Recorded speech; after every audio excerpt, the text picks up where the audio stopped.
let's get ready to ride. Russ and the rest are gonna light up the sky. We'll break it down after the game with the guys.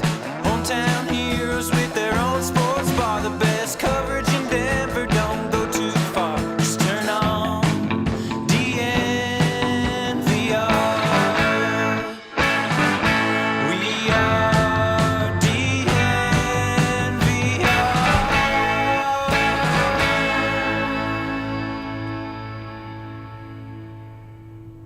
My boys, welcome into the DMVR Broncos podcast. Almost screwed that one up. This close to screw up a sentence into the pod. I'm not Zach Stevens. We are not in London. They are not Ryan Koenigsberg and Henry Chisholm, but we are presented by the good folks at DraftKings Sportsbook. Use that code DNVR for all their amazing offers. Right now, another sports equinox day, I'm told. Oh. Though for this crew, I don't think that applies. We only allow sport equinox days on days where college football's also played. Jake, how are you doing, my friend? I'm doing pretty well. It was an exhausting weekend, waking up early for Sunday on the Broncos game. I had 2 games in Boulder. But not all victories. CSU football kind of let me down there. But 2 victories. I'm in a good mood. How are you guys doing? Justin, a little grumpy on the Twitter, a little early morning grumpiness. Broncos related? Talk us through this. What's going on here? Yeah, it kind of figures. I mean, I've made an effort to do a less, emotional tweeting over the years, but I was just fed up. It was a really bad first half. I let off, some highly critical tweets, which were accurate up to this point of the year, but that's kind of how it goes whenever you be like, oh, this team never adjusts. What do? They adjust in the second half. For the first time all year, they play a really strong second half. And it was great to see, but it was just a long weekend, man. My furnace has been out for a week. Dog had an ear infection, had to host the in-laws. So I've been through it. And I just can't stand Boise State beat my alma mater again. Right. You're already getting bad Broncos vibes on a Saturday. No one wants them early on a Sunday morning. Exactly. You guys enjoy getting that game out the way to start off, or meh? No. Yeah. It just feels wrong to have football that early. Like I'm an early riser anyway. 7:30 is not like I wouldn't be in bed at that time, but it feels weird. I don't know. I don't like it. Hey, I'm with you. I felt it especially this morning. I was too tired from the previous morning. Shout out to the chat. Love to see you all filling in, except for Henry. Henry, do your thing. I don't know what you're doing in our chat right now. Exactly. Yeah, that's on behalf of us all. Crazy enough, Broncos win 21-17. It felt like an absolute slog for a while. The stat I tracked was Jags. This was halfway through the second quarter, leading time of possession 14:47 to 6:30. Total plays 27-12. Total yards 154 to 30. The Broncos didn't get a first down until about the 6-minute mark in the second quarter. Real tight window throw to Courtland Sutton to finally move the sticks. And slowly but surely things seemed to get going from there. It was really a tale of 2 halves, and so that's where I wanted to start this off, since the boys already recapped the game from London, but there's still a lot to chew on here. Do you feel better about how the Broncos bounced back from just an atrocious first half and first really 20 minutes of game time, or better about how they were able to adjust and figure things out in the second half? Jake, you want to go? Yeah, I think the slow starts are something that still really concerns me. And it's just the offense as a whole and how Russ is playing in the start of these games. I mean, that first pass, so lucky it's not intercepted. His next pass is intercepted. I mean, he's just got to play better off the top. The scheme, what are we doing in terms of this offense? I mean, how are we helping out our quarterback here? The offensive line I know hasn't been great, especially on the interior, and we'll get to some of that. But there's just no easy throws for Russ. There's no way to get him in a rhythm. It's like he's throwing these contested balls, and he's locking in on Cortland Sutton so early on. That's still concerning to me. And I mean, it got better in the second half, and we can talk about the second half as we go. But the things I noticed in that drive that really got them started in the second half, you got to get a big play, and Russ had a run. It seems like every time you have those two things happen, you finally get a successful drive. So, yeah, the slow starts are still really concerning, I think.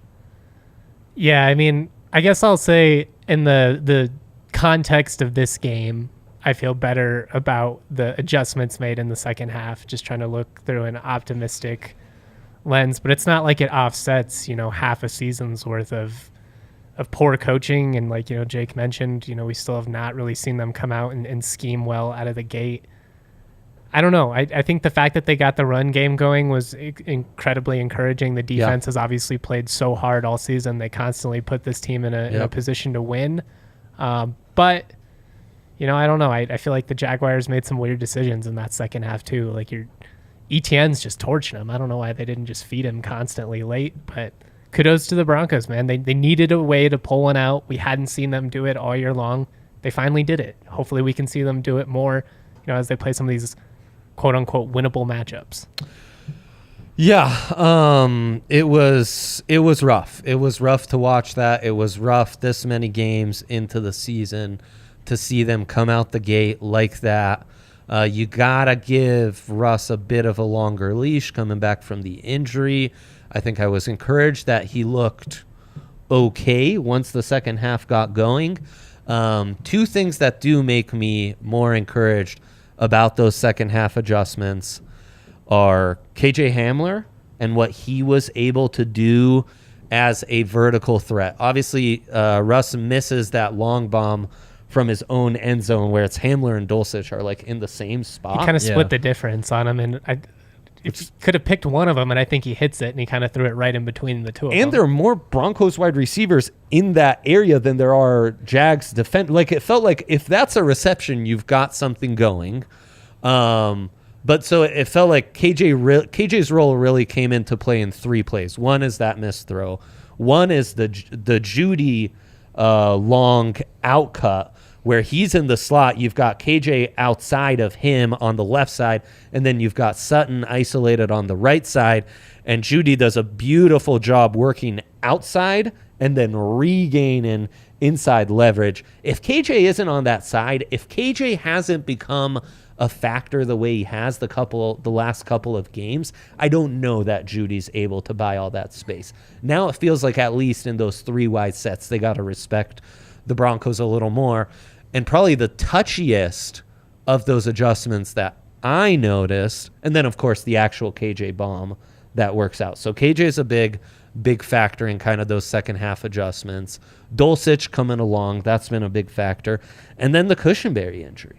Yeah. You never want to root for injuries. They're really lucky they have a backup like Glasgow to go to. It did feel like that settled everyone in. All of a sudden, the run game just feels a little more set and forget. We might not be making big plays like we would with Javonte in the backfield, but you can rely on, 2 yards in a cloud of dust. This isn't going to be a negative play that now we're facing 2nd and 15 and we're screwed.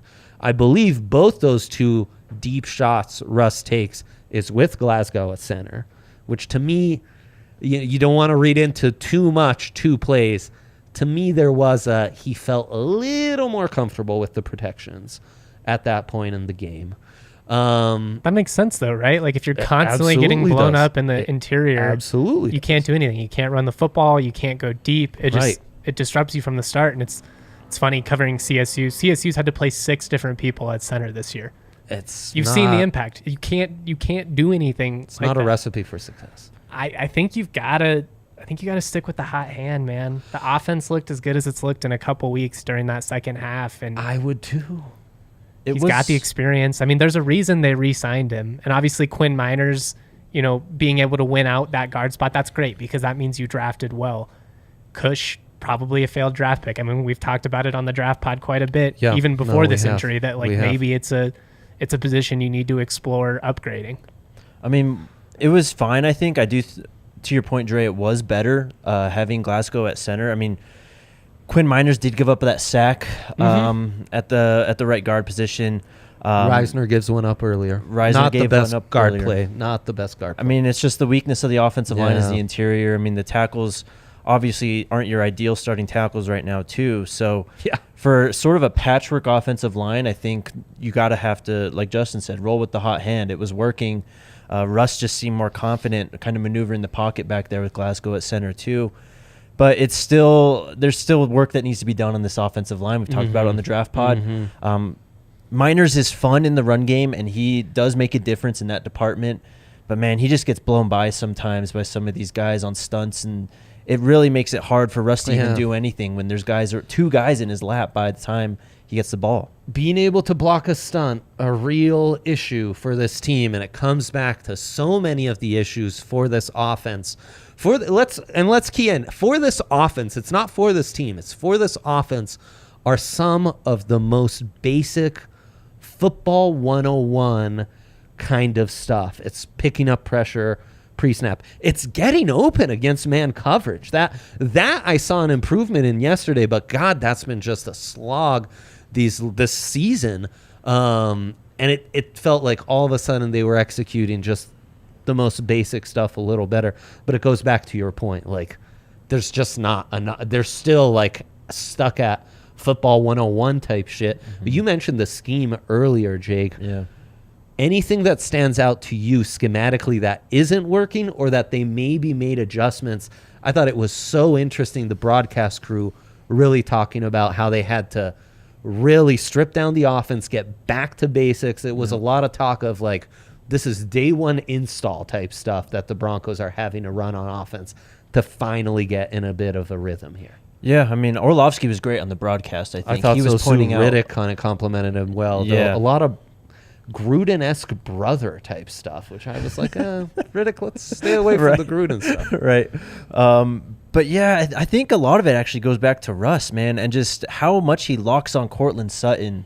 And that really just is a damper on this offense because, I mean, there's obviously 9 other players on the field, and he just always seems to lock in on Cortland Sutton early, gets himself in trouble. That's where the pick was early in the game. He almost had the pick on the first throw of the game. Yep.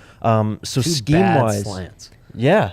And ironically, that's how they get their first down finally. I Is know. another 4 slant, tightest a window, like the most sweated out 10 yards I can remember. But why are we just running these slants and stuff? Where are the plays, the spacing plays underneath, like some curl flat stuff? Just, I mean, you talk about basic, put some of these basic plays in your playbook so that you can pick up 5 yards on first down, 8 yards on first down.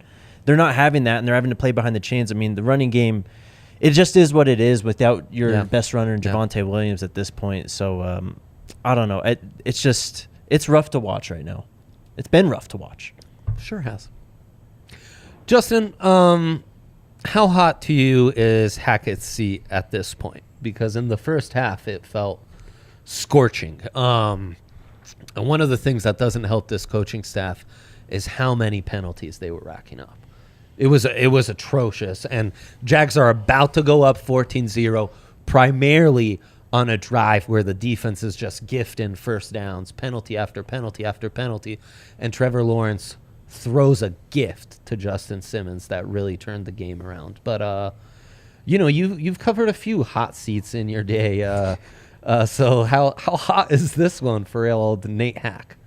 It's still pretty warm. I mean, to me, beating a 2-5 Jaguars team in London doesn't change the outlook of the season. It doesn't change what we've seen so far. And like you mentioned, they still are struggling with some of the week one stuff. I mean, the penalties, and look, Justin Simmons getting flagged for taunting or unsportsmanlike, whatever they call it. That's one thing. And first of all, can we get rid of that, NFL? These are grown men. We don't need to protect their feelings. Let them talk shit. But I would agree. It's the delay of games, the false starts, the pre-snap stuff. Like, that's just unacceptable. That's the type of stuff that I see, plaguing CSU, which is a team full of freshmen and walk-ons playing right now. Like, this is supposed to be one of the better teams in the NFL. You have a lot of experience on this roster. That's coaching. If you're still messing that up at this stage of the season, that's coaching. And it's just, you're not disciplined enough. You got to change something, because your margin for error in these division games is going to be so thin. You can't get away with that against the Kansas City Chiefs, against even the Raiders and the Chargers. Yeah. We've seen how it's come back to kill them in Damn some of those straight. games.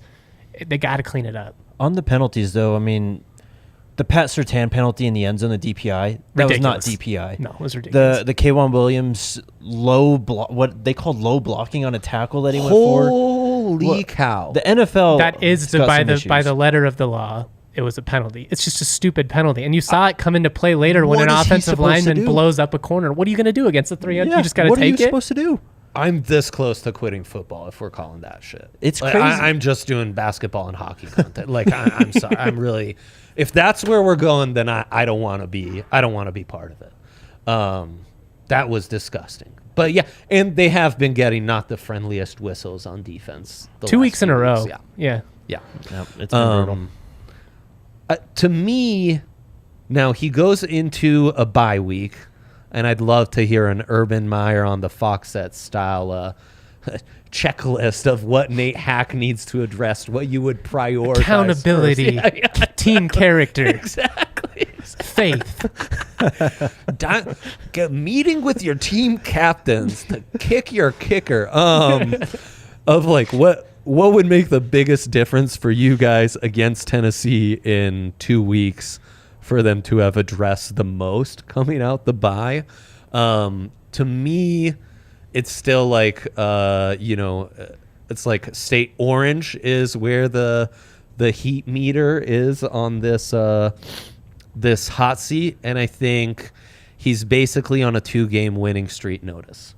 As long as you can stay out of a 2-game winning streak, Losing streak. thank you, you get to the end of the season and the new ownership can kind of reassess. If you get back to a 2-game losing streak, then you're on notice, and if that becomes a 3-game losing streak, I think you've forced your hand.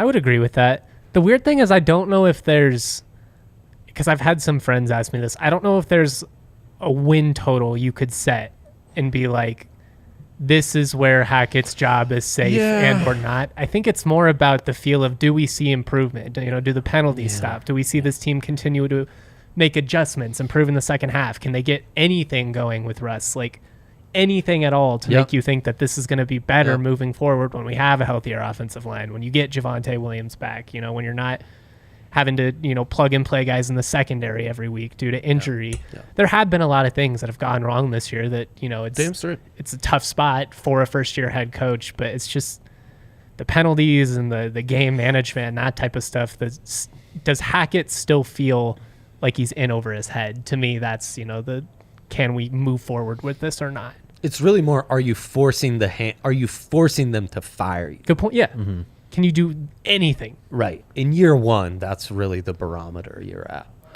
I think you need to see some improvement in some categories, specifically points per game. I mean, you're still averaging 15.1 points per game. You finally get 21 this week, you win a game. I mean, that's what happens when you have a defense that's this good. If you can get to 20 points a game, you're going to win a lot of games. Yeah, where's the script? I was raised on a Shanahan offense, and I'm not getting those easy points on the first drive ever. Exactly. Ever. It's just raise that disjointed. average by 6, with a good script and shit. Now we're talking. Shoot, even a field goal, you get to 17 points a game, you're going to win a lot more games. Right. Also, yardage per game, 348 yards per game. That's just not good enough in the NFL in 2022. I know it's tough with the injuries. I know it's tough with the offensive line right now, and Russ is still sort of figuring it out, but you got to be able to pick up more yards. You got to be able to sustain more drives. You go back to that interception by Justin Simmons. They went 3 and out right after that. I mean, it was a great interception to really kind of change the momentum of the game, potentially the season. Mm-hmm.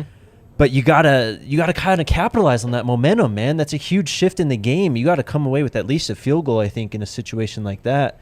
That's another 2 or 3 first downs on that drive, and you come away with points, and potentially don't even have to drive at the last drive of the game to win it. So that's where I think the improvement needs to come in order for Hackett to really secure his job moving forward. The most rosied glass comparison I could make for the Broncos as far as like teams that are winning in the NFL right now that they're not too far off of would be the San Francisco 49ers. think the 49ers O-line is a little better. They've invested in guys like Trent Williams and what have you. Their skill players are probably a little better, a little more dynamic. Though their wide receiver core isn't necessarily as deep as theirs. I mean, Brandon Ayuk is basically Judy. Like, it's more the promise of upside. Debo's certainly better than Cortland Sutton, but it comes down so much to that scheme and being able to manufacture easy, quick points. Because I think the defenses aren't that far off each other. No. I mean, shit, we saw that in the head-to-head. Like, supposedly the same scheme or same coaching tree that these guys are from, too. It's possible. That's boy, the it frustrating feels thing. pretty far related from each other. Yep. That scheme tree feels like very far away.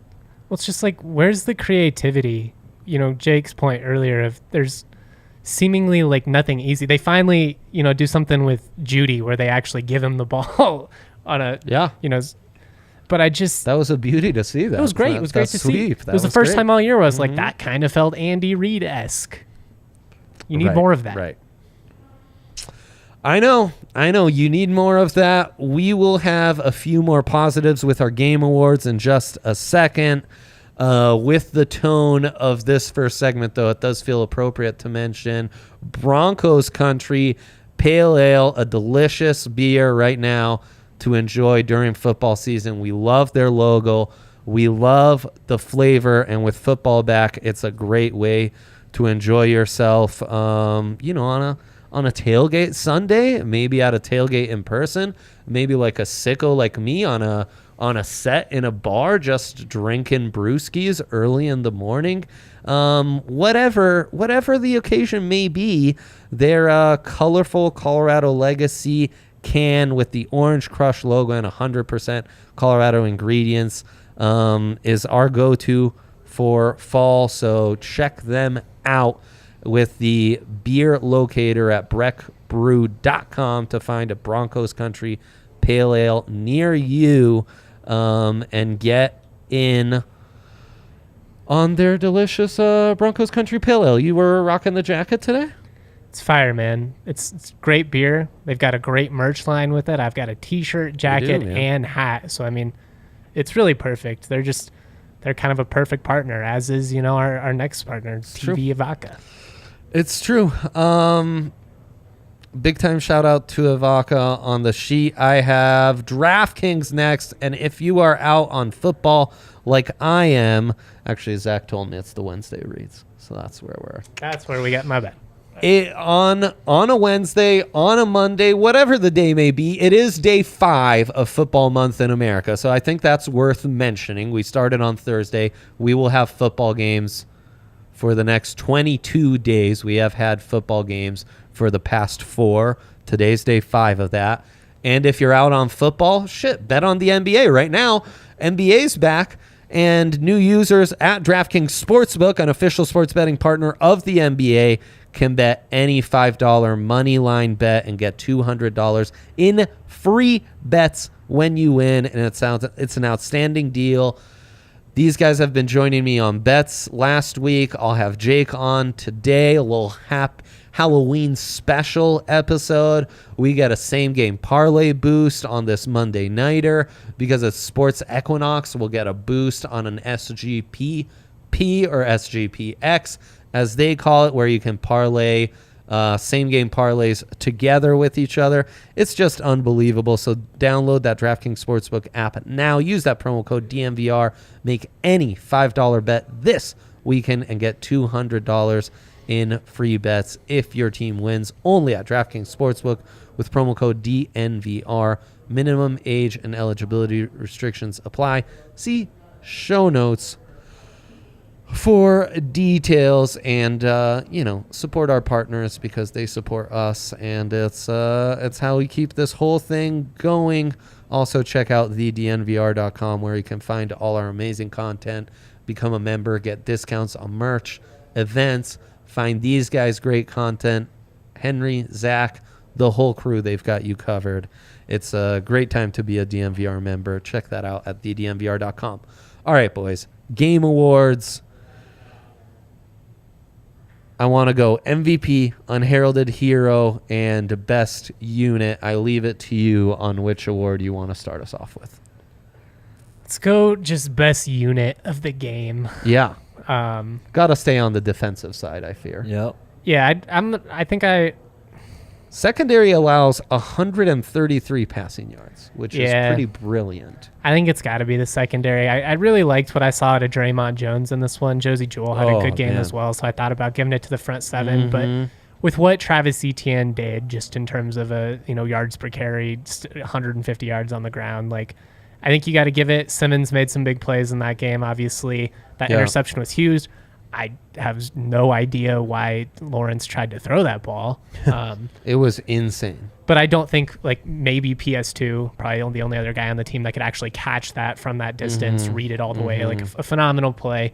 And like you mentioned, they really locked up these Jags receivers, did a good job of keeping Christian Kirk in check. Evan Ingram's the only one who gives them trouble, and that's classic Broncos. More K-Jacks than anyone, Agreed. But I mean, one big play the whole game. Yeah, and so I think the secondary was just lights out and did a great job of not letting this compound, particularly early on when, it's not going well offensively. Jacksonville running the football, it could turn into a situation where they start opening it up over the top. They didn't let that happen.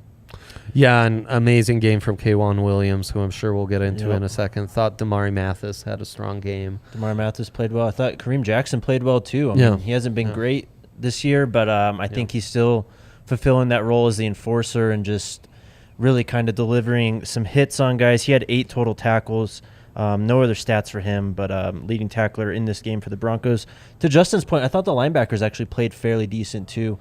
Singleton played well at times. Josie Jewell played well at times. It's just the off-ball linebackers, Yes, the off-ball linebackers. You'd like to see more from those on-ball guys, of course. But I mean, the Evan Ingram kind of tearing it up for the Jags, and then the big runs. You do want to see the second level play more consistently. I think that's just sort of a talent issue at this point, though. Yeah, the perimeter runs scare me. It's why I would be reluctant to give this to anyone on the edge or even the off-ball linebackers. I think it's really between the secondary and the interior defensive line. Draymond, amazing game, best game of the season. DJ Jones, I thought, was a real factor. Matt Henningsen starting to really play well. Giving him some good goal line snaps and stuff. Mike Purcell kind of got back to being a clogger. And it felt like they had to go outside. I would argue that the interior D-line allowed fewer big plays than even the secondary, which is saying something. So just to nominate another one, I'm going to go interior D-line, though I think the secondary is no doubt the Draymond had 3 tackles for loss, so it's certainly fair. Yeah. Yeah, no, I mean, I thought all those guys played well. You just want to see them stop the run, not just on the inside, but on the outside too. I mean, that's concerning. Especially with the games you've got coming up. And concerning. The Chiefs and Baltimore and the Chargers. That's a lot of guys with people in the backfield with speed that can really, take advantage. With Henry, man. Yeah. And I mean, and that's as much as he's like a big back, we've always said Henry's real skill is on those tosses. He gets outside, and then as soon as he has just a head of steam, it's tough to tackle him in space. And I do think we are seeing John Elway and how he prioritized building those edge rushers, really going after finesse, speed rushers. You don't have Randy Gregory.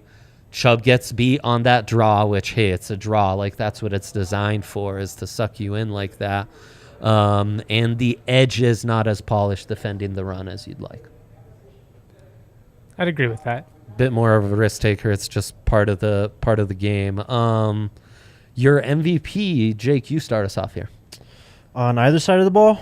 Yes, MVP of the game for the Broncos. Let me say, you know what? I don't know if he's MVP, but Greg Dulcich, I think, has really opened up this offense. Hey, go ahead. Player of the game on maybe the drive of the game. 98-yarder, right? Like, he's crucial. He opens up all those spaces. Yeah, and just we talked about on the draft pod, the way that he can stretch the field, how confident he is in his hands, and just that element he brings to this offense has really seemingly opened it up. Yeah. Giving Russ another downfield option. I love that they keep running him on these like out and up routes, these like wheel routes, trying to get him deep down the field. You need to see more of that, I think. So his arrival and just presence for the Broncos has been a Huge. godsend. It's been No huge. kidding. Didn't expect it to be this impactful this early on. You talk about rookie tight ends. I mean, look at Fant. It's hard for these guys to come in and have an impact. Yep. So Yeah, really he's can't like say him up. 3 games in, and he's doing the thing. Can't say much. I'm really glad someone mentioned Dulcich. I definitely think he was on the short list here. Yep. Can't say much more. I already shouted out Draymond, and we've talked about the secondary. So I'll talk about Josie Jewell, who I felt like tackled really well in this game. Him and Singleton have done a solid job of all season of making solo tackles in open space. They've just been consistent, and I felt like that was probably Jewell's best game of the year. So I'm gonna shout him out. I'll go K'Wan Williams. That's a good one, too. Just straight up. I think he deserves it in a cast, making those kind of big plays on the ball, and then the clutch interception to close it out. Just outstanding game. He's been such an asset in the secondary, playing there in the nickel close to the line of scrimmage.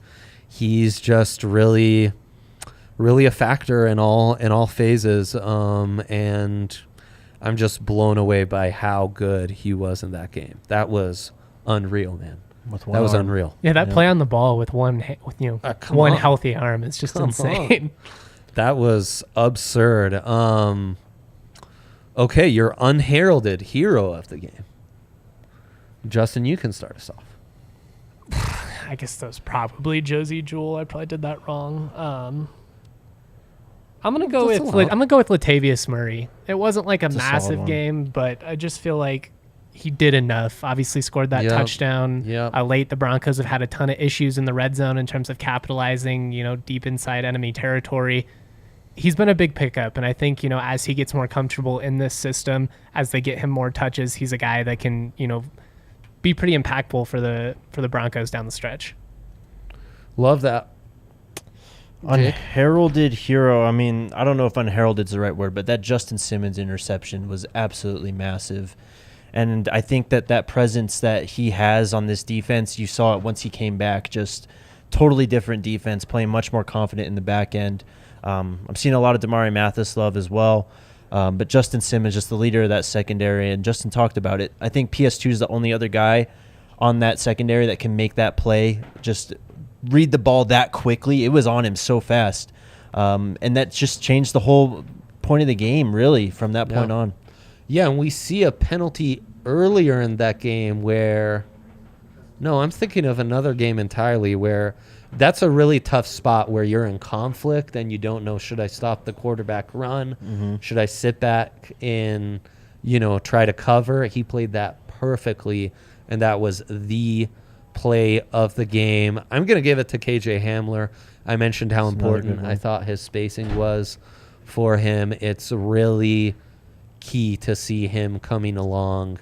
We forget how important he was in that draft, but KJ pre-injury was slotted to be a first rounder. Mm-hmm. The receivers we've seen come out in the last couple drafts and go in the first round, I think of a guy with a very similar profile coming from the same exact school in Jahan Dotson, who goes 18th overall, I believe, in last year's draft. KJ has every bit the talent of those guys.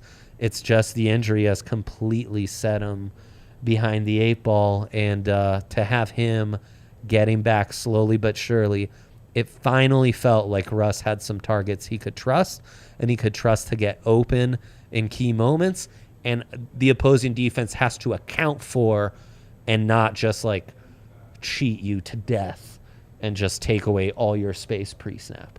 So to have KJ come around, that's exactly what I was thinking of when I came up with the Unheralded Hero Award, was exactly what KJ did in the London game.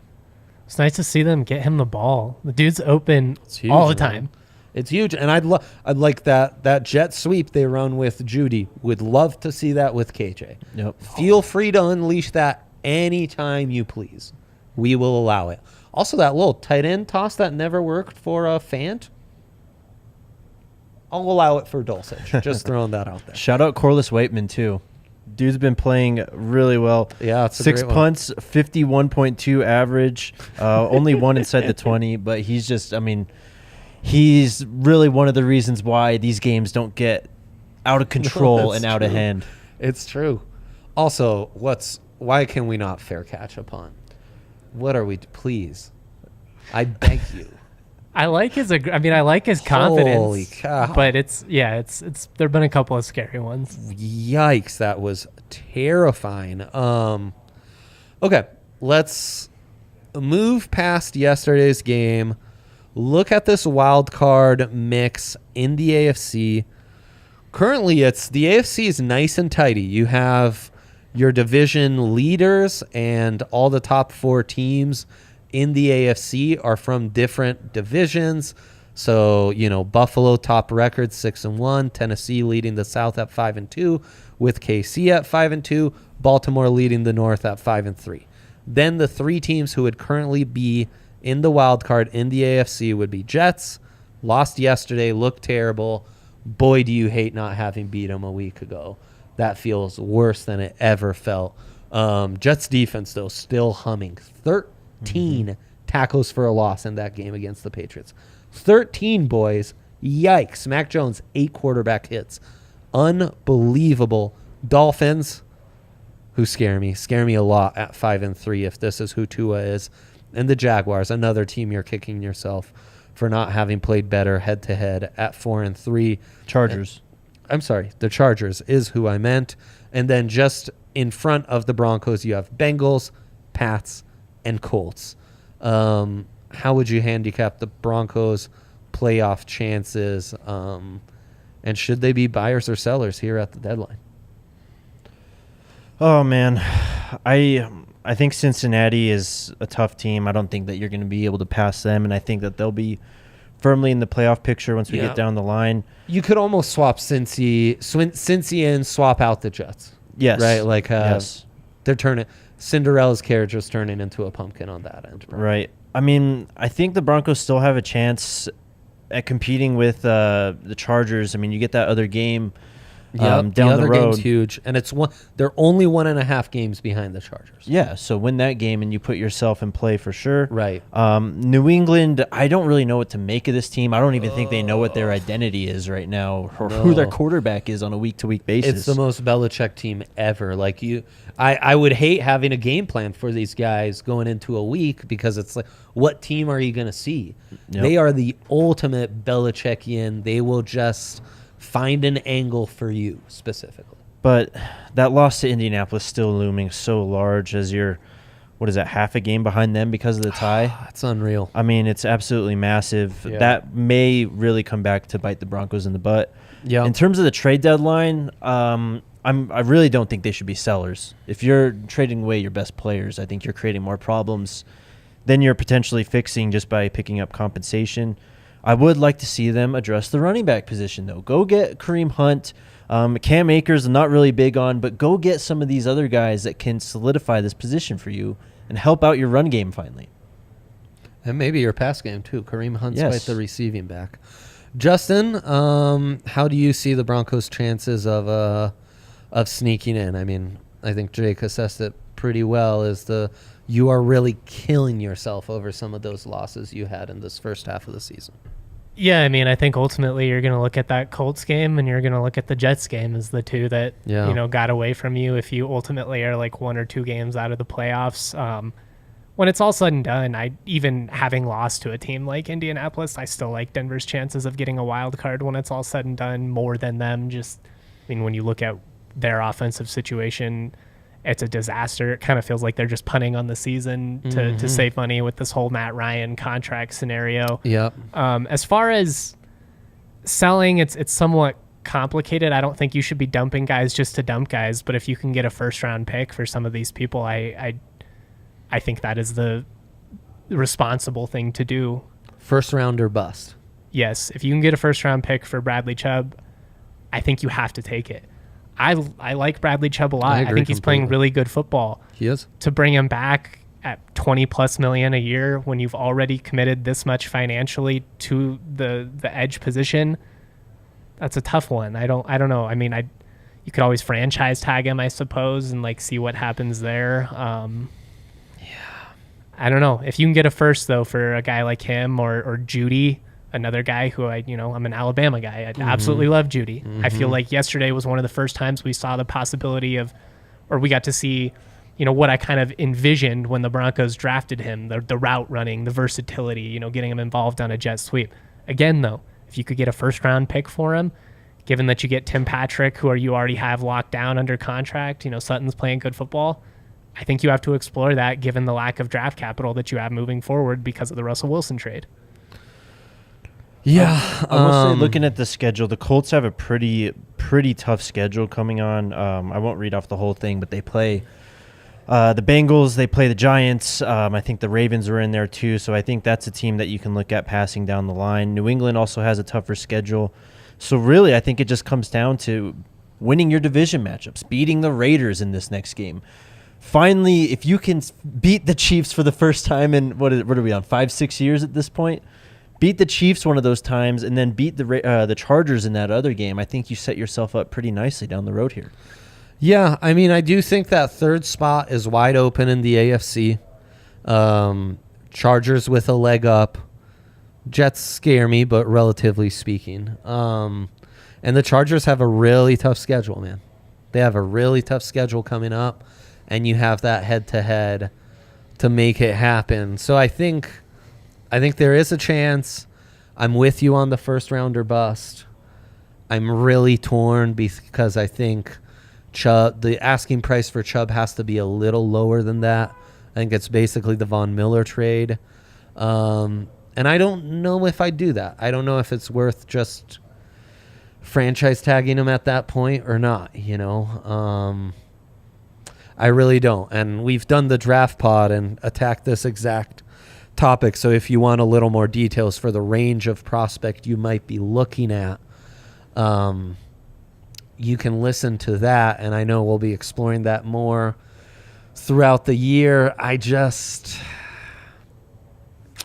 You can address other areas of strength, but what are you going to address? You're going to draft a developmental O-lineman in the second, and he's going to be ready when? 2-3 years from now? It takes a while for O-linemen to be ready. That's just the deal. Patience is required. You want to get a second corner to kind of help out the Darby injuries a little. Guess what? Corners take a while too. Just rolling out a rookie cornerback against the Chiefs is going to be a tough spot, or against the Chargers. It's so That's why I'm so against trading Judy. I feel like trading Jerry Judy just opens up a hole on your roster. Yeah, you might be able to get some nice picks back, but you're gonna. It's like what the Titans did. Look at what the Titans did over the offseason. They traded away A.J. Brown. They think that, we can just draft the next A.J. Brown and Treylon Burks. Doesn't work that way, man. It doesn't. It doesn't. And you're in this immediate window, and you kind of, you're in it now. You got to kind of stick to the plans you've laid out and try to make the best of them. Try to make a run. So I think reluctantly I would stick to it, because the margins you have between the picks you have and the cap you have aren't enough to make to make one-for-one replacements of who you're losing. I think that's kind of what we're dancing around and trying to say here. Yeah, you're right. I think that's fair. And it's a position. What's your that gut sucks, say, though? man. We've talked about what we think should happen. What's your gut say? Do the Broncos make a move before the deadline? Yeah, probably. Addition or subtraction? Either. I think they make a move and sell a little, yeah. Okay, yeah. And then I think they do make a move one way or the other. A lot of people in the chat talking about Albert O. I think if Albert O was tradable, it would have happened by now. It's a great point. Those stats in the SEC, that 40, lots of time has passed. What have you done for me lately? What he's done for you lately is not much in the NFL. Let's be a healthy scratch. Yeah, that's what you've done for me lately. And other teams see that, so they're not going to overpay for a guy who... And you can just wait. Right. If you like the potential Right. still. We'll just wait till Denver moves on. Right. Bring him in for nothing. Give him a shot. Exactly. exactly. So yeah, that's where we're at. That is where we are at. The American Raptors at Infinity Park, the rugby club composed of crossover athletes, ended their first season at 5-5. It's really an amazing project they're taking on, especially for draft guys like us.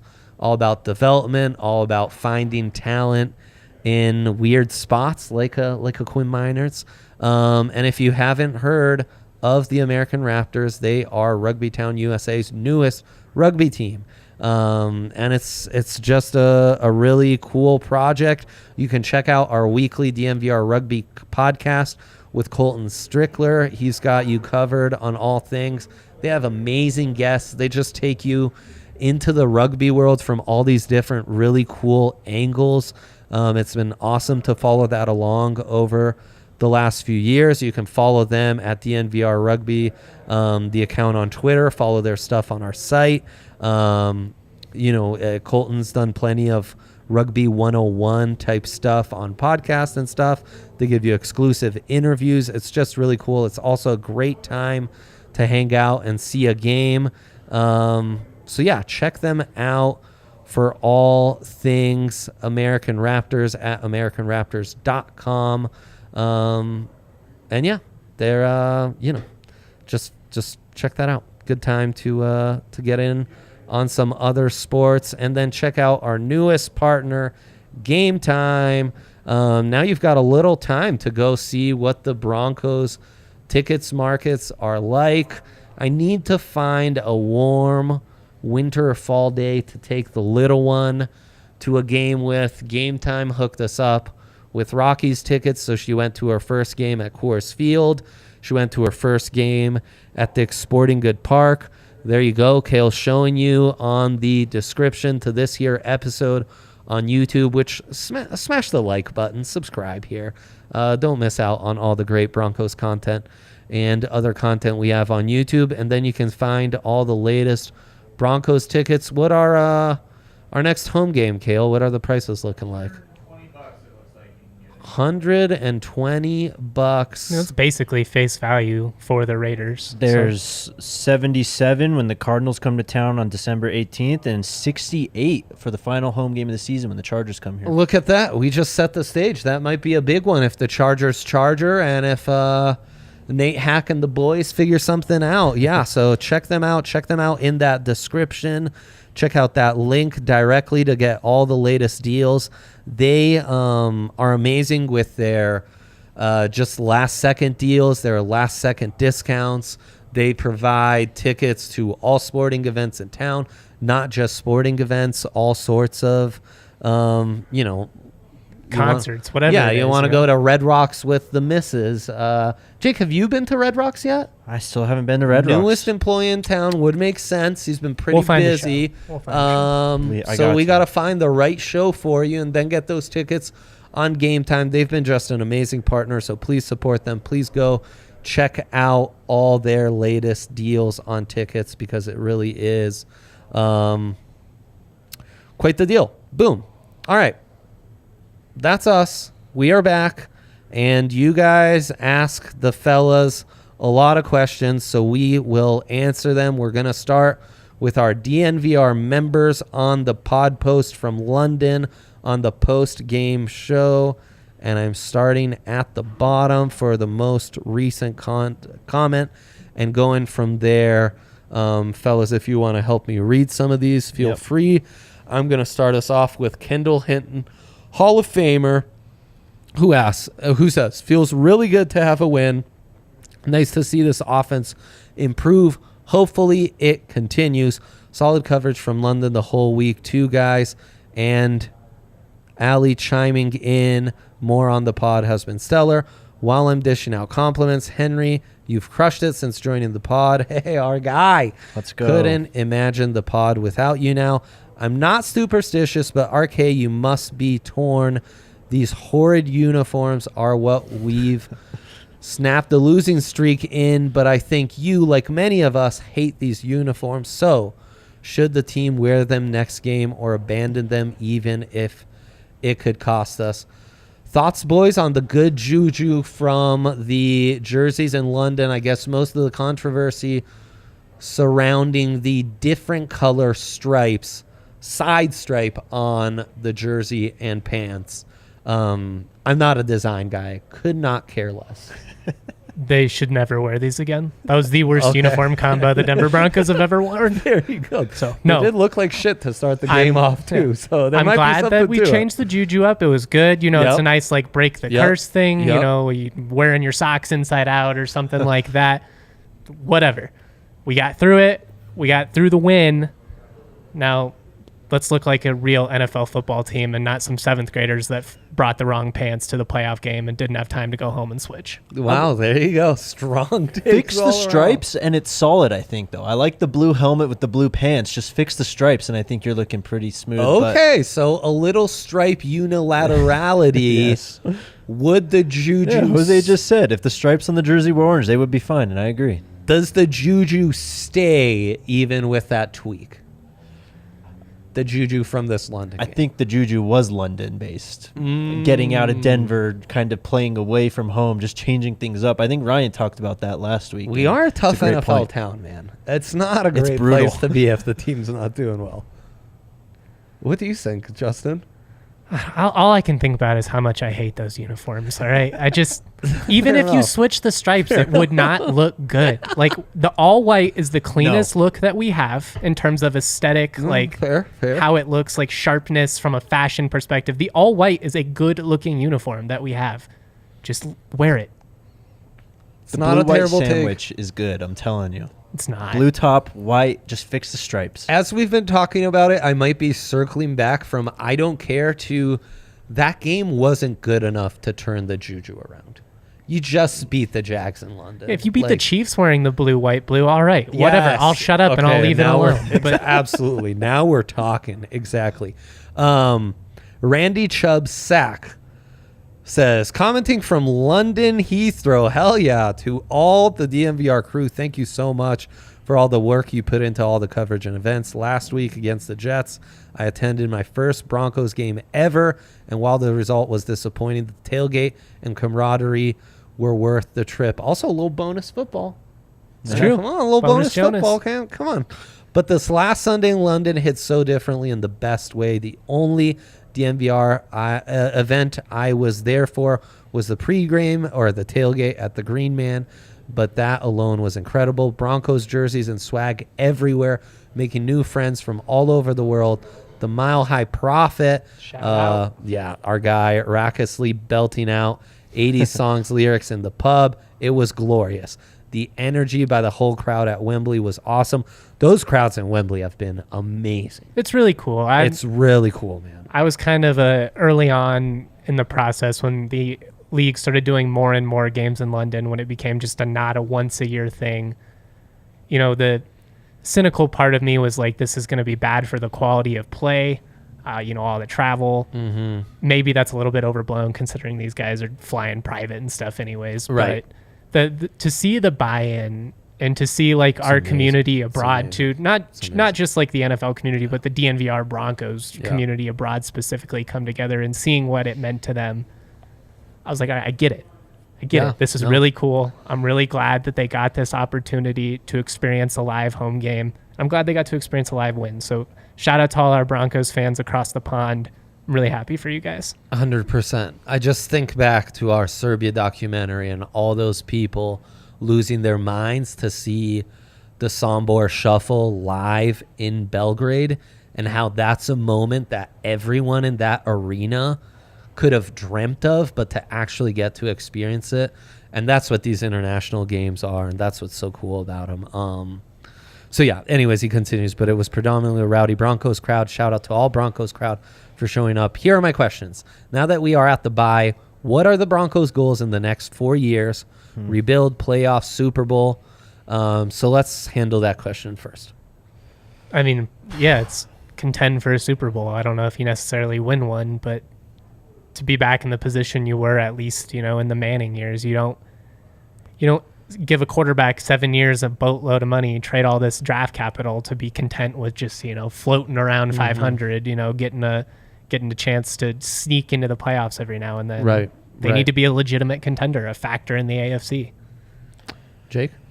It's tough to say because I think that all three of those possibilities, rebuild, playoffs, and Super Bowl, are in play these next 4 years. I mean, it's really just dependent on, I think, the next 12 to 18 months and the trajectory of the team from that point, whether or not they have to hire another new head coach. I mean, ideally, you'd love to say Super Bowl, but you got to get to the playoffs first, which is something that they're struggling to do right now. And even then, a rebuild, I think, is still in play in some regards. Playoffs? Talking about playoffs. I think they're in a spot where you need to try and reload, use the margins you do have to add talent, and try your best to have another go at it and do what you can with the team as presently constructed. Can you envision Coach Hackett leading the Broncos to that goal? Is his second question. Not right now, but a lot can change really quickly. So based on what we've seen, no. I'd like to see it turn around. It's not impossible, but that second half was encouraging. But we need to see that on like a month sample size. Win 2-3 games in a row, get to 500, then we'll see. It's still a little tough for me to say because I feel like I'm caught in between preaching patience for Hackett, but also it's one of those things kind of like where a guy just has it or they don't have it, right? And I honestly don't know which side to go on now because I think patience is still the right route, but there's some things that I've seen from Hackett in terms of the game planning, play calling. The fact that he won't give up play calling it's killer, I think, to this team right now. Dan Orlovsky was talking about it on the broadcast. I think that's why they got the delay of game on the kickoff is because your head coach is kind of debriefing the offense, planning the next drive, and no one's really on top of these situational things. Something we talked about, I think, on the draft pod is where the three of us especially are wearing our analyst caps and preaching patience. We also have a hard time with the on-field product preaching patience when we're not seeing much. It just hasn't changed enough. Like we're not. Yeah. I don't know. Need more improvement. And they add, I believe there's nothing to be gained by firing Hackett mid-season. However, if there isn't enough confidence in Hackett at season end to guide us to whatever our goals down the road are, I think we are best served by cutting bait. And I think we all kind of agree. Yeah. I think we all kind of agree, and we got into it in the second segment. So, you want to take this next one from Nash Bronco? Yeah, I got you. Hi, boys. The next time the Broncos play, I will be there. Can't wait to see you guys in Nashville. I hate that Kush got hurt, but when Glasgow came in, why did things shift on offense? It seemed like the interior OL was getting their asses handed to them by stunts and blitzes up to that point. They were. And honestly, as long as he's been the starter. Yep. Did the Jags stop calling them, or did Graham pass them off better? Jake? I mean, there was still that minor sack on the stunt in the, I believe it was third quarter. So it's still an issue. The interior of the offensive line is just an issue. I mean, you like some of the pieces, they just don't quite gel together, though. No, I mean, absolutely. The Reisner and Quinn Minor sacks are just so emblematic of that. Mm-hmm. Just like those are one-on-one blocks. I've seen those guys like handle one-on-one blocks pretty well. Well, and like Miners is like doing a quick set on that sack too. When it's like a third down, it's like, why are you not like getting into a pass set at all? He's just ready for the guy right off the bat. It's like, no, not in that situation. Right. You need better communication there. That's kind of one of those you have to be in the know of, like understanding whose check is that, whose call is that. Some of that would just be speculation on my point, but. As far as the run defense goes, the Broncos do have a problem with outside zone. Yes, they do. Yeah. Guy, you're spot on, Nash Bronco. You're talking about a lot of things that we talked about. It hurt them against the Jets, and now facing the best outside zone back in the league in 2 weeks. I really hope Randy Gregory and Baron Browning are back. Me too. Because Casa Bonito is not physically ready to set the edge in an NFL setting yet. It's probably true. I mean, that was, some of the thing that we even talked about with him coming out of Oklahoma was that it was going to take a while for him to develop physically into that role. In fact, that Oklahoma on run downs, he was more valuable not as an edge defender setting the edge, but more as an off-ball linebacker who could kind of freelance and get where he needed to be sideline to sideline. So, yeah, it's a tough spot. It's kind of Malik Reed all over again. 100%. I mean, it's just you're kind of trying to shoehorn him into something where he's not best suited. That's why you have a Randy Gregory, a Bradley Chubb, Baron Browning. Agreed. Hopefully they get those guys back. If not, it could be a long day on the ground against a team that can really just run it down your throats and is particularly good at stretching the field. There you go. C. Fillmore 72 says, yes, the winning feeling is back and for at least 2 weeks thanks to the bye. Yes, that is nice. Fabulous whole team effort with both the O&D making big and game-changing plays after the dismal first quarter. Great to be there. Have we picked up a gem in Greg Dulcich? Feels like he has all the position skills and there's some signs of great chemistry with Russ. Do you think this could be the start of one of those seminal QB tight end partnerships in the Mahomes-Kelsey, Brady-Kronk, Elway Sharp mold? He signs off as Christopher and then says, thanks for all the London coverage and events. Shout out to Spence. On this front, it was wonderful to be able to meet up with so many of the DMVR family. Your stamina and endurance to keep going with the socials and the work was admirable. Don't know where all you found the energy. All the best. What do you think? This level of special tight end partnership with Russ and Dulcich feels early. Let's maybe pump the brakes a little bit on comparing him to like some of the generational quarterback tight end combinations. Yes, but especially when you look at Russ's career, he doesn't exactly lean on tight ends all day long. Like this is kind of an outlier for him. But his athleticism clearly brings a lot to the table for this offense, and he gives them an ability to attack up the middle, which is kind of something that you need. You have Sutton on the outside. You have Tim Patrick. You need Dulcich. You need Judy Hamler to be able to attack up the seam. What we saw, Jake mentioned some of the routes, that he's able to get open. He's kind of too fast for linebackers, too big for some defensive backs. He can be really good. I think he can be, a very effective Pro Bowl type tight end. Yeah, 100%. Yeah, there you go. Chico Bean says, what up, boys? Huge win over the Jags. I've been telling my friends and my dad all we need from the offense is 3 touchdowns. That's all we need since the defense has been holding opponents to under 20 points a game. Please, sir, can I have some more? Sign me up for 3 touchdowns. That's not a bad metric here. I'll let you take Kirk Smith, 44. Feels good to have a win. On the commentary, they kept talking about the high school offense we were running. If quick passes, completions, and moving the sticks is high school offense, then I'll take it. However, we don't figure out the penalties, then we will not pick up 3 wins the next 3 games, which we absolutely need. Got to be more disciplined. I mean, we've talked about that for an hour now. Just the penalties, the margin for error is going to be much thinner down the stretch. You have to clean things up. I mean, people say high school offense, but if it works, it works. And the thing about high school offenses is they install 15, 20, 25 base plays that they know and run. And I don't think this offense has 15, 20, 25 base plays that they can reliably run consistently and just use as the backbone of their offense. So that's why the script is so effective. Yes. You hammer in those 15 plays and you get them absolutely right when the game starts. Yeah, just not having a bread and butter to lean on is disconcerting. There's no doubt about that. Onion Booty Bronco, which is a great name. Maybe all we needed to revitalize ourselves was a little English breakfast tea. A few thoughts from the booty. Jonas Griffiths needs to ride the pine. More Josie and Alex, please, and cheers. The biggest issue for Russ, as most of us agree, is seeing the field. Usually when this happens to a seasoned QB, he's getting hit a lot and the O-line is shaky. Yeah. Also, Russ's height doesn't help. Imagine getting rocked every other drop back and not being able to see over the O-line when the pocket collapses.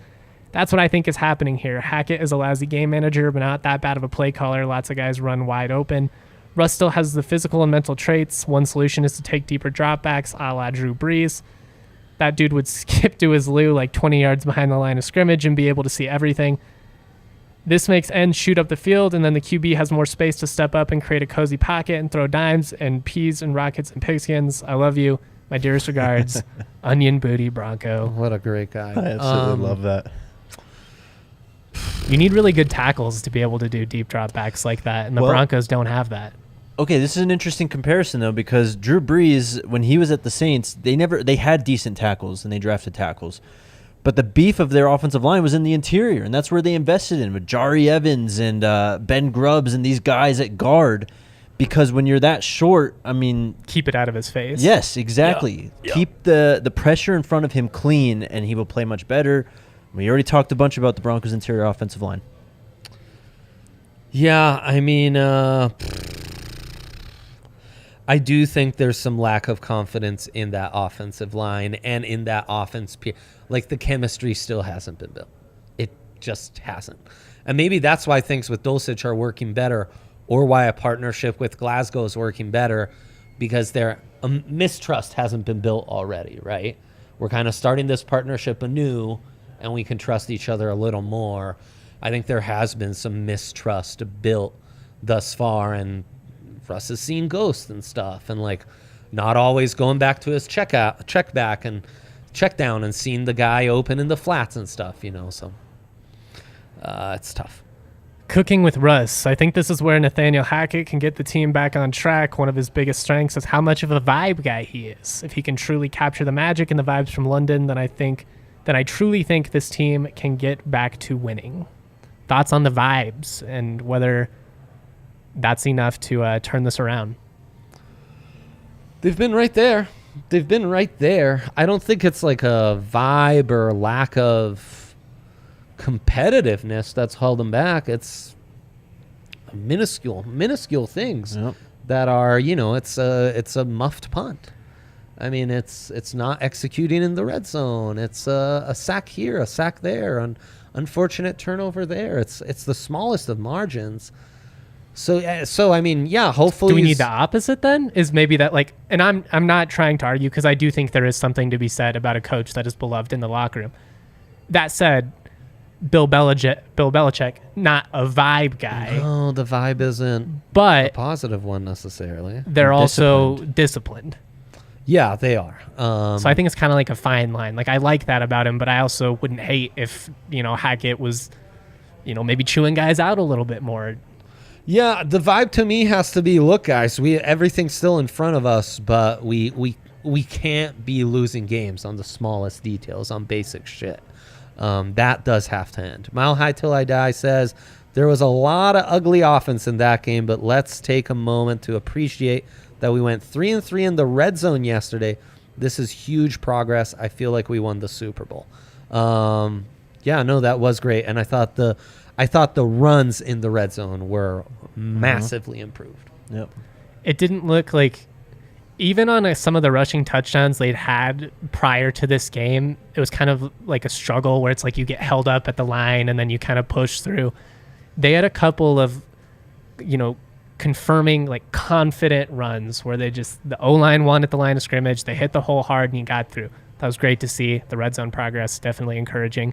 Need more of it. I mean, that's modern football. Everybody can move the football. Can you capitalize when the field gets condensed? Seemed like they were running with a little more momentum, getting downhill, not too much east and west runs, and I love a good QB sneak. About time. Oh, we're in that spot. Just sneak it. Yes. Just sneak it. Denver Wolf says, really like the combination of Jewell and Singleton. Those guys are heat-seeking missiles. They're seemingly involved in every tackle. They're so good at tackling in space. Jewell's improvements in coverage really make it so that those guys complement each other nicely. It definitely is an intriguing pairing, and you hope both those guys can stay healthy so you can see that in the second half. KW7. What's good, DNVR? Longtime listener since the BSN days. Shout out you. Finally pulled the trigger to pay for the awesome content Our guy. you guys give us every go. day.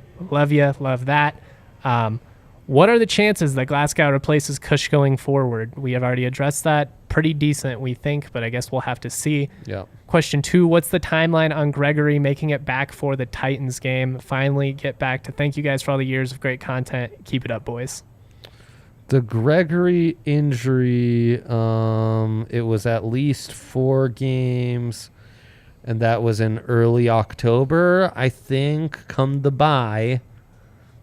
It was the Raiders game, right? Yeah, the Raiders game. You should start to be able to maybe having him back, but I wouldn't think expect him for that Titans game. this week and next week will tell a lot. No? We'll see. I mean, God, if they traded Chubb, that would really stink. I mean, if they trade Chubb, I think that has to mean that Gregory's close to being back, though. but you also can't risk it or rush him Right. back with his history and prevalent, I know, nagging and you stuff. also can't make that trade decision based on one game. Yep. So hopefully. Hopefully they have him. Yeah. DTL says, hey guys, not gonna lie, them first few drives was some of the worst football I've seen, even worse than Shermer's incompetent ass. The rest wasn't so bad, thank goodness for this defense. P.S. Zach, I hope you are utilizing Jalen Hurts and Madden the way he's playing now. He was about the best I could offer when I gave up the team. Okay. Shout out. And final one from the Big T. It's Monday morning. guy. My hands are still hurting from clapping so hard, and I've lost my voice from screaming. But I am still buzzing from that win. To hear "Let's Go Broncos" reverberating around Wembley will live with me forever. Your coverage has been superb. You're all like an extended family to us.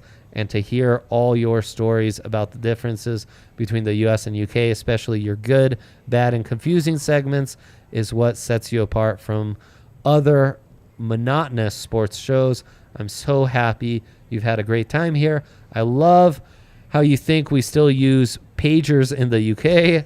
That dude was quoting the brilliant "It Was a Good Day" from Ice Cube, one of my favorites, Sweet Caroline, whilst... it is sung at England soccer matches. That is a recent thing. It's actually spilled over from the boxing where it's been sung for years. Why is Russ getting more abuse than Deshaun Watson, Ray Rice, Kareem Hunt, and Tyreek Hill combined? What is wrong with society? Shake my head.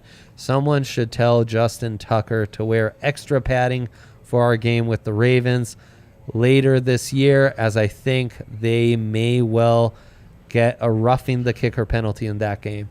Peace out and love to all, even you, Tucker. Grr. The Big Tabowski.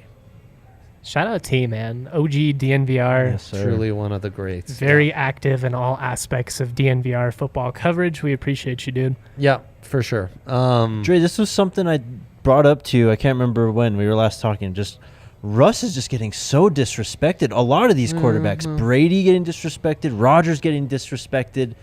I don't know what's going on with the general NFL fan base, but it seems a lot more aggressive this year. People were waiting for this. NFL players are different from NBA players aside from the quarterbacks. The quarterbacks get paid like NBA players, and they get treated like NBA players. They're maybe as important to their teams as NBA superstars. And we're kind of starting to see that in the social coverage as well. Where people are lining up to just piss on guys' graves right now. It's wild. I also think as a society, collectively, people, when somebody is very sure in themselves in a way that Tom Brady is, Aaron Rodgers is, Russell Wilson is, that rubs people the wrong way for whatever reason. When you're winning, you can kind of do it, but when you're losing, I think everybody kind of looks at the situation like, oh, this guy always thinks he's better than everyone. Here you finally come down to earth. And like, Dre said, I think people have kind of just been waiting on this downfall for quite some time. I'll admit that Russ's shtick can be a little bit stale at times. I'm not sure he's the most genuine individual. That said, Russ is very concerned with brand and how he, wants to appear in the public, much like a politician. I get what he's doing. It can be corny. So I guess all I'm trying to say is I understand why that rubs people the wrong way. Like you mentioned, though, if his biggest flaw is that he believes in himself 100% and he's not willing to change because people are making fun of him, okay, that's our guy. Go out and win. None of this will matter. Yep. But, like you mentioned with some of those guys who have, done some bad things in their personal lives, they're really good football players. And for better or for worse, football coverage, it tends to revolve around what have you done for me lately? And if you are producing on the field, you are great. If you are not producing on the field, you are the worst. That's really all it comes down to. Yeah, well said. Kale, do we have super chats? No super chats. I'm glad you saved those for London. Zaxter, Hankster will be back for you tomorrow. Check out our Monday Night Football bets coming to you on the same YouTube channel in just a quick minute. Thank you all for tuning in. thank you, fellas, for doing that. Use that code DNVR if you are signing up for DraftKings Sportsbook, the presenting sponsor of this here podcast. We will see you all tomorrow.